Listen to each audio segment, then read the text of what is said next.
Hey everybody, Pastor Nate here to do a recap of last Sunday's message on Lent, or the key to freedom from our bondage.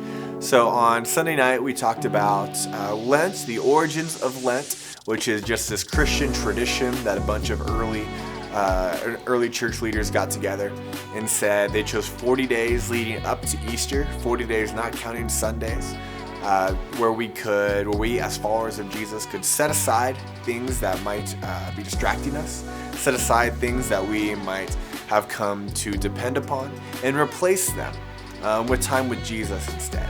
And we do that in order to help us focus on Jesus, in order to help us focus and prepare for the celebration of Easter and his resurrection.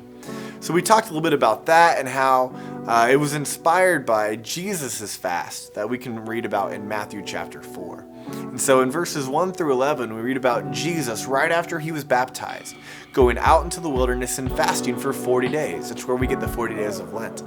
He fasted for 40 days to prepare for the difficulty of being tempted by the devil. And so we talked about how we can use Lent and just fasting in general to help us prepare for difficulties in life, to help us focus upon God, make more time for him, and how fasting doesn't just have to be food. Jesus fasted from food in Matthew chapter 4, but for many students, as they're growing, it probably isn't best to fast from food for them right now, but there are other things that we can give up instead. Maybe it's your phone time, maybe it's your social media, maybe it's video games, maybe it's shopping.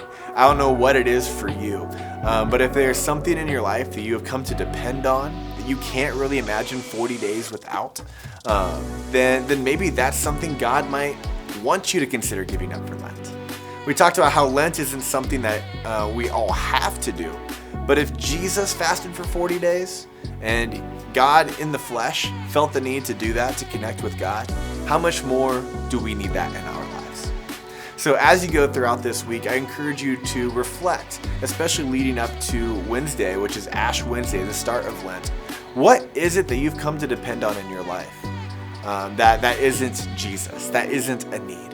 What is it that might be distracting or taking time away that you could be using in better ways, that you could be using to connect with God or further the kingdom? And what is it that you could replace that with?